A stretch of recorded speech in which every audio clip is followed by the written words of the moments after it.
reflecting on the death of Jesus, but I've always felt it like a history, or merely just the sad story of one person's.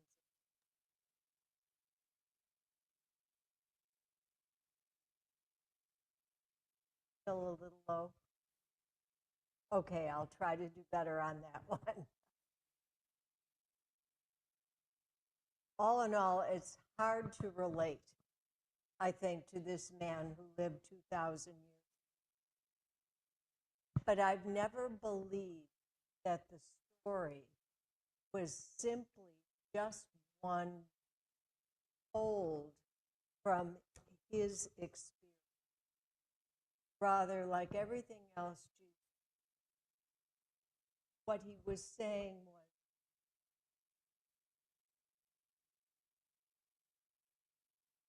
and I think this was exactly that.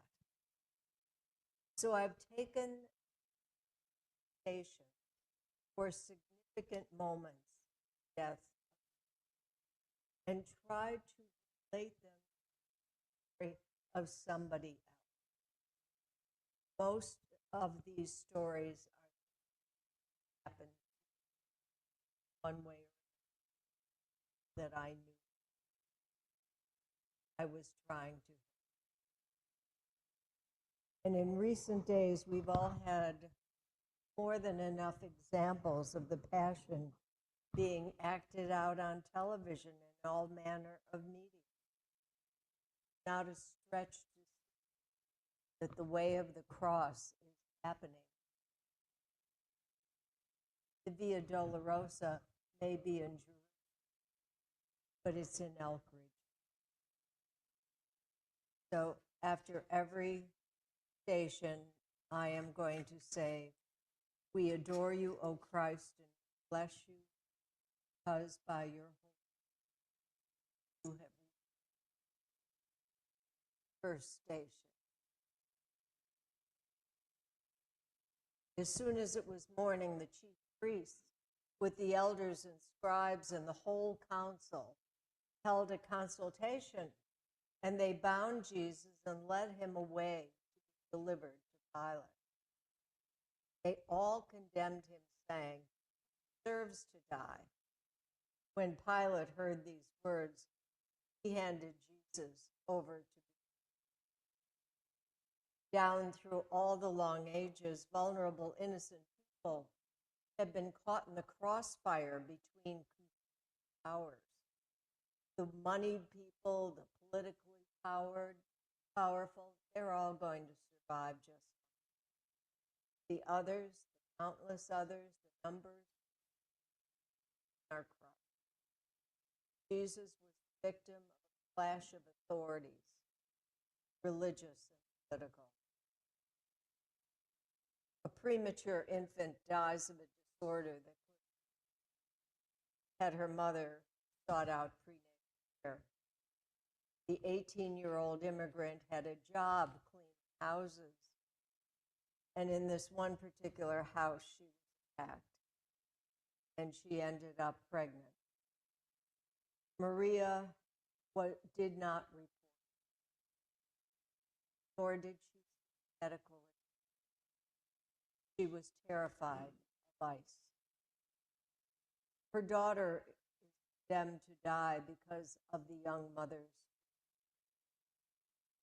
We look at our television as nonviolent persons of other races and political views disappear from our streets, from their homes and families. We read of an ICE raid where one agent says to another, "This is the wrong one. Oh, we'll take it." We adore you, O Christ, and bless you, because by your holy cross, every deed. Second stage, Jesus takes up his cross. The sham trial is over, and Jesus is forced to pick up this cross that he is destined to die on. all over the world. People go down to mines and others work with materials that will prove toxic. So toxic, it will shorten their lives. In most cases, these men and women have no choice if they want to feed their families. They have to take the chance that their work will cause them to die. In our own country, regulations that protect the health and well-being of workers are being rolled back to save money for investors. Their job is the cross they will die on. Clyde was a parishioner of mine who was adversely affected by his experience at Ground Zero. It started out as a persistent cough. Gradually, he developed shortness of breath. I can understand that. I coughed for 6 months after that myself. He had multiple pulmonary symptoms, and the career that he loved was over. For reasons beyond my comprehension, care for people who experienced exposure at Ground Zero was painfully slow in coming. One of the great champions was comedian Jon Stewart.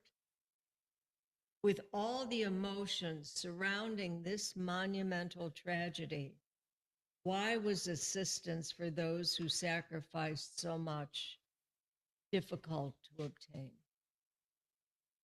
We adore you, O Christ, and we bless you, because by your holy cross, you have redeemed the world.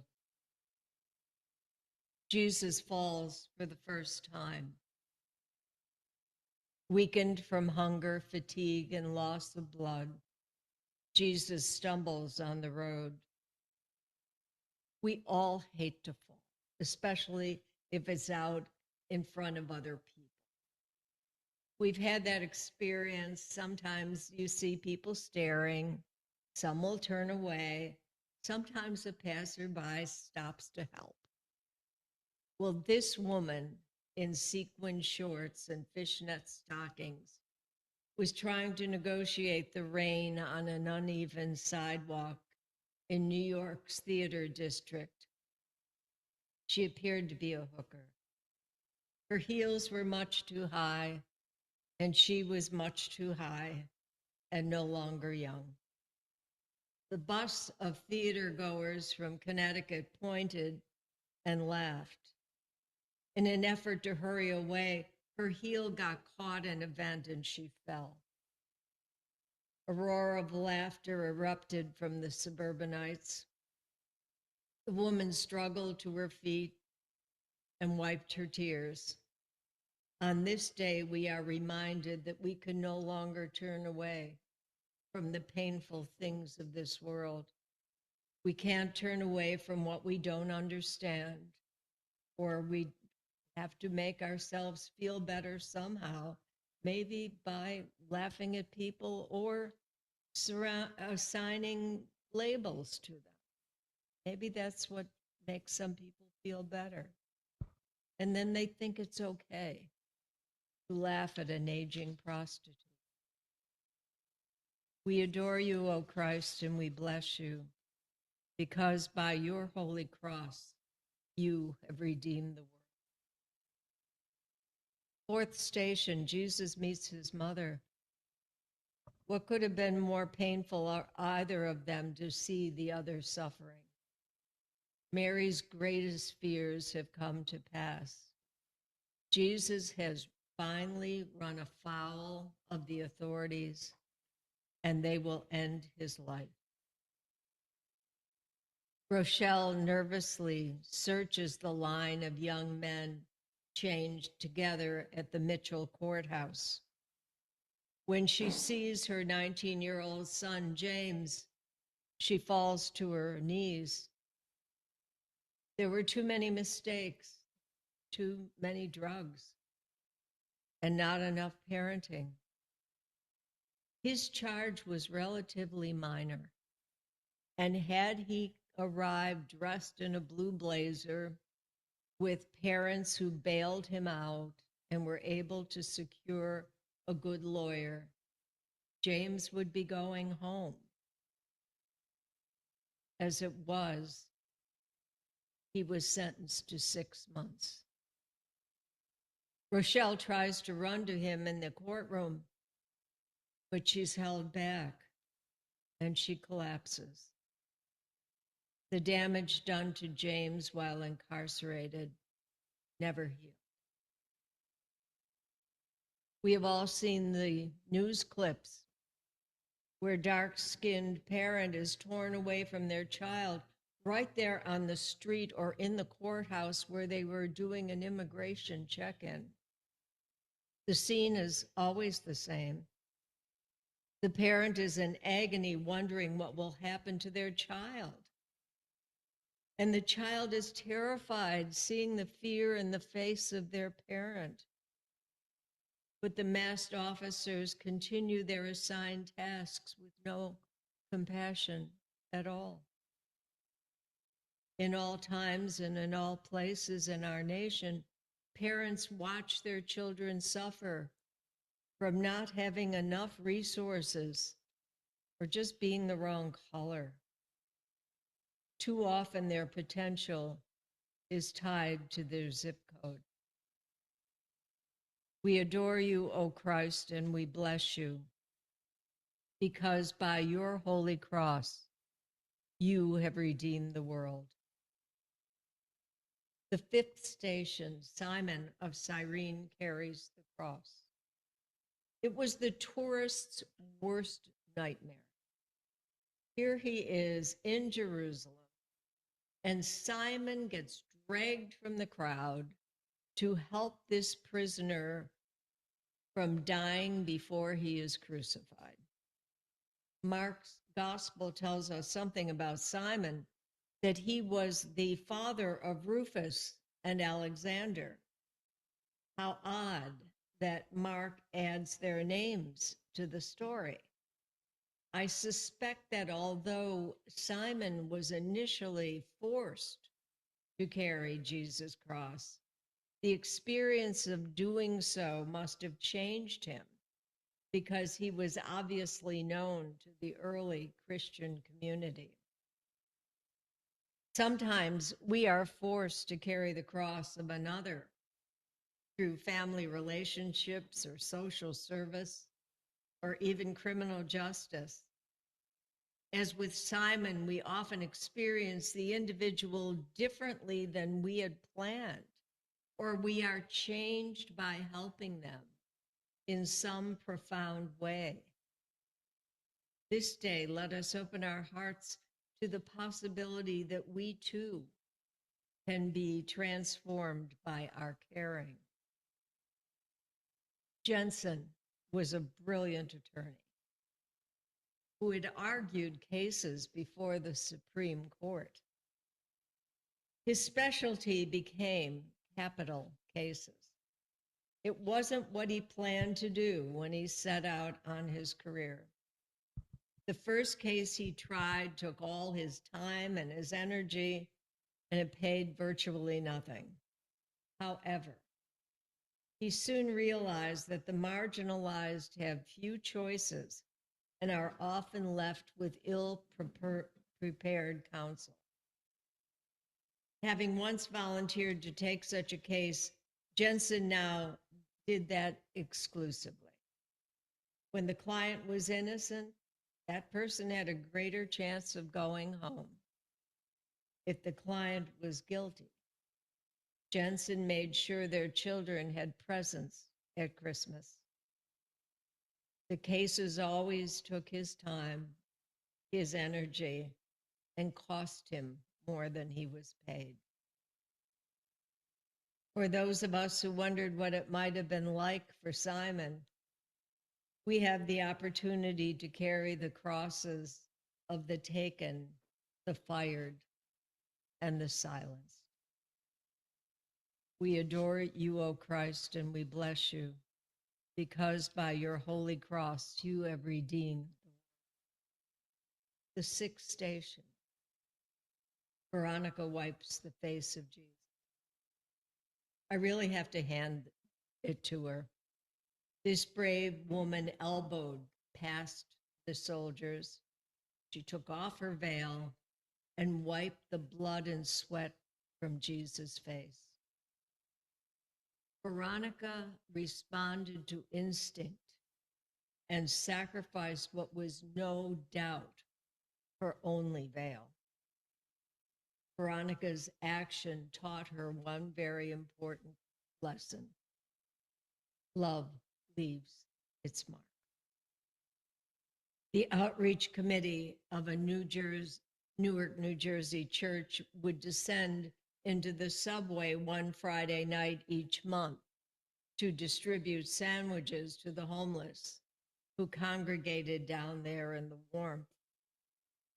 While passing out the snacks, the group heard shouting and a cry for help. They found a man bleeding profusely from wounds over his eye. 30-ish and quiet, the man wept in pain and humiliation. His clothing identified him as homeless, and he didn't even have tissues to keep the blood out of his eyes.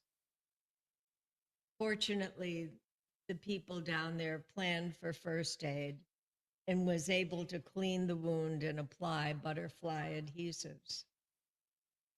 The blood they could wash away, but the blood and tear-stained face that looked up at them changed their hearts and minds forever.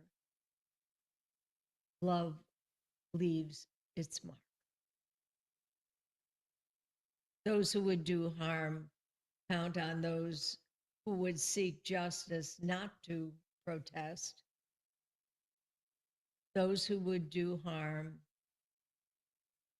hope that the victim will look at the face of evil and be too frightened to do anything. One person could be an easy target.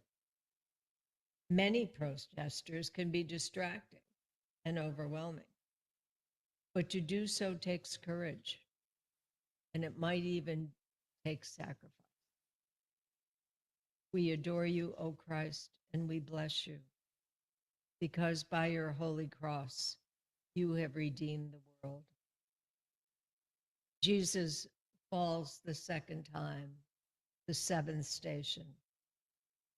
He is tired, more tired than he ever could have imagined, and still the place of death is far away. The weight of the cross and his thirst is overwhelming, and Jesus collapses.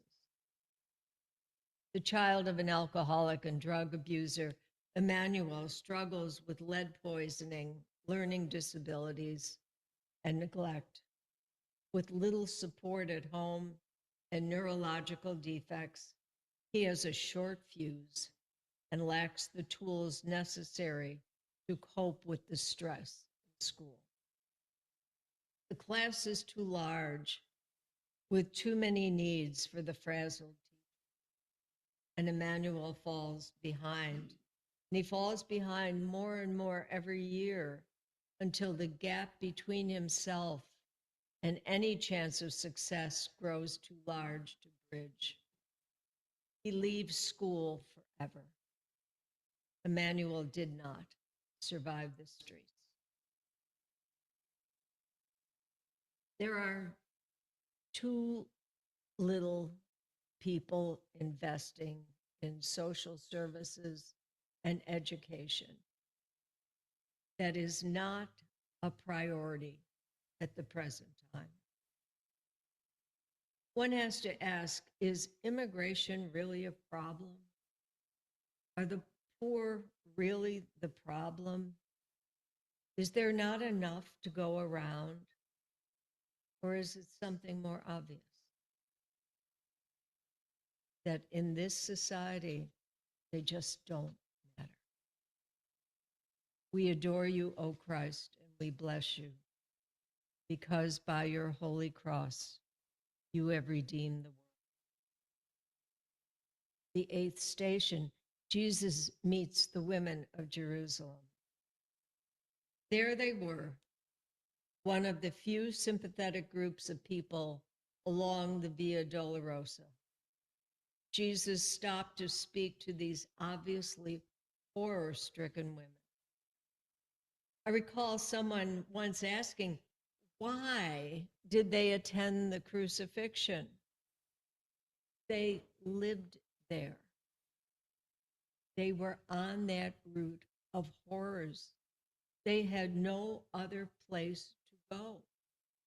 Suffering was at their door. And yet, they still had empathy.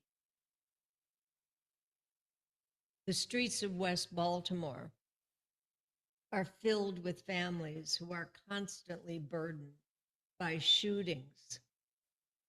And I don't know if you've noticed it, but some people will always ask, oh, I saw the video of that shooting, and why are all the people there, especially the mothers with their children? They live there. They have no other place to go. The violence is at their front door. On one Sunday morning, after a week that saw 4 shootings, parishioners filled the old Episcopal Church. They prayed and they sang, and they peppered the police lieutenant with questions as to how they could continue to survive in that place. They live there. They can't avoid the gangs, and they can't afford to go anywhere else. And they're constantly faced with drugs and with guns. And they count themselves lucky if they can unload their groceries in peace. Both the police and the clergy try to assure them that they are not forgotten. But the next week brings more fear and suffering and loss. We adore you, O Christ, and we bless you, because by your holy cross you have redeemed the world. The ninth station, Jesus falls for the 3rd time. There is no hope now. Even if they stopped driving him onward, he would bleed out eventually. And unsatisfied to leave him die in peace, they force him on. The serviceman was on a break between deployments in Iraq, and I found him sitting between 2 rifles. Bleary with alcohol and almost incoherent, he wants to die. The 2 previous deployments have turned him into an angry, fearful, addicted man. His behavior has caused his wife to move out, and the loved ones who have sheltered him now plead with him to go to the hospital. At the emergency department at the VA, they give him an appointment for several months away. Our society seems to resent providing mental health or addiction services. Family therapists are mostly unaffordable. Nutritious food is more expensive than processed, and health care is considered a privilege. When stress reaches critical mass, the family often falls apart. Without support and resources, most of them just simply can't. We adore you, O Christ, and we bless you, because by your holy cross, you have redeemed. The 10th station, Jesus is stripped of his clothing. The modesty of the religious Jew is a well-known fact, but Jesus is beyond caring. They've taken everything away from him. 17-year-old Crystal was turned on to drugs by the pimp who promised to take care of her. It's a family tradition. Her grandmother, mother, and sister all use. Prostitution is also tradition. And while other girls her age are choosing prom dresses, Crystal approaches cars clad in a short skirt and high boots. There's no one to tell her that she's worth so much more. We adore you, O Christ, and we bless you, because by your holy cross, you have redeemed. The 11th station, Jesus is nailed to the cross. He is now one with the cross. That burden will be his deathbed. In a rich country like this, we have people who carry the cross of illness that will ultimately kill them. Coping with the illness is bad enough. Trying to pay for the treatment is another cross. We all remember Flint, Michigan, where I talked to medical professionals who are constantly having to search children and adults for signs of illness from the polluted water. Children in some cities have asthma in obscene numbers. The pollution in low-income areas is a national disgrace. And probably one of the things that I find most heartbreaking is that people in crime-ridden urban areas suffer from PTSD many times more than the national average. It affects all aspects of their life. It affects their health. It affects their performance in school and in the workplace. Just down the street, even from here, there are trafficked young people who most likely will die on the crosses of addiction and mental illness because of the violent and greedy individuals who control them and the fact that resources are often unavailable. And this station will be played out in countless ways in countless cities all over the country. We adore you, O Christ, and we bless you, because by your holy cross, you have redeemed the world. The 12th station, Jesus dies upon the cross. It is finished, his body can bear no more. Those who loved him fear that all their hopes will die with him. I was struck by the opening of what was termed the Legacy Museum, from enslavement to mass incarceration. Maybe it's the underlying necessity for something like this, that the institutional necessity just causes the words to stick in my throat. Why do we even need something like that? But we do. Countless people died on the burning crosses of the Ku Klux Klan. The more recent cross of mass incarceration is nonetheless deadly. We have only to look at the average courtroom or the average cell block and see who's there and in what numbers. And we have to ask why. Children who suffer poor nutrition are susceptible to all kinds of diseases, and like diabetes. It's unbelievable. They can't keep up with school. Their brain doesn't develop as well as it could. They suffer from poverty, exhibit poor judgment. They lack enrichment. And they have parents who are required to work so many hours just to feed them. It all adds up to not achieving security and their highest potential. They just don't make it.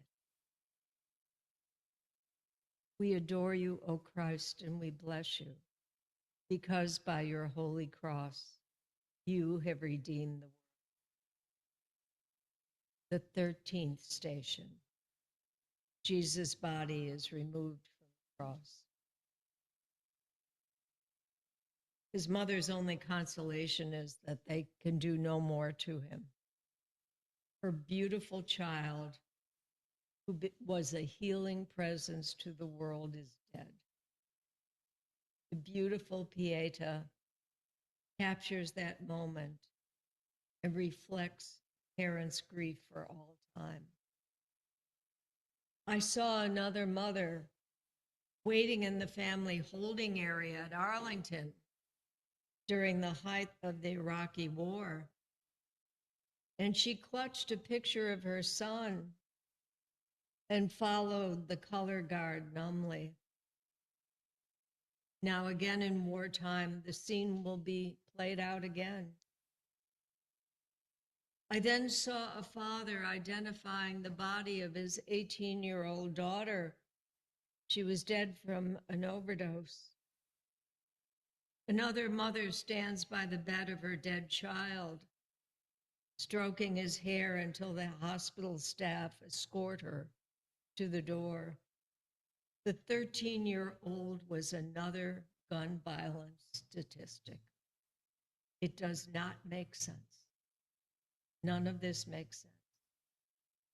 Mary's helplessness is repeated over and over, year after year. We adore you, O Christ, and we bless you, because by your holy cross, you have redeemed the world. The 14th station, the last station. Jesus is laid in the tomb. We started out with the story of little Rosie, who died of a congenital disorder that could have been resolved had her undocumented 18-year-old mother received prenatal care. The young woman was terrified, again, because she thought if she sought medical care, she and her unborn child would be deported.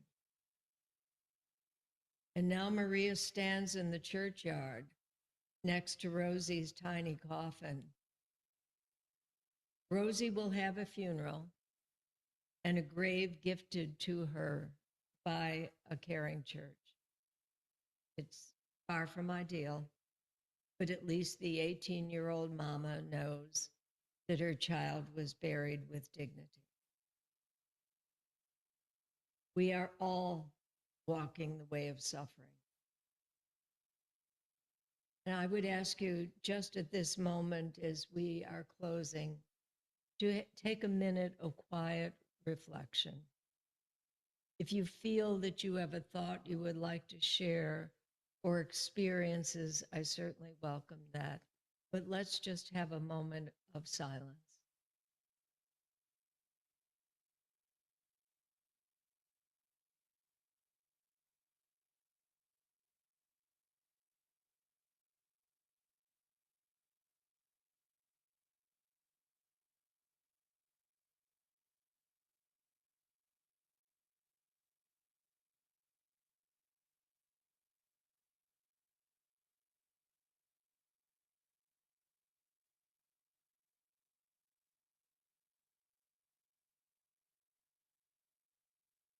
My friends, we are literally engulfed by sorrow. The story of Jesus and the things that happened to him are played out over and over again. And it's hard not to feel overwhelmed. But I found a wonderful poem by Nikita Gill. She says, "Everything is on fire. but everyone I love is doing beautiful things and trying to make life worth living. And I know I don't have to believe in everything, but I believe in them.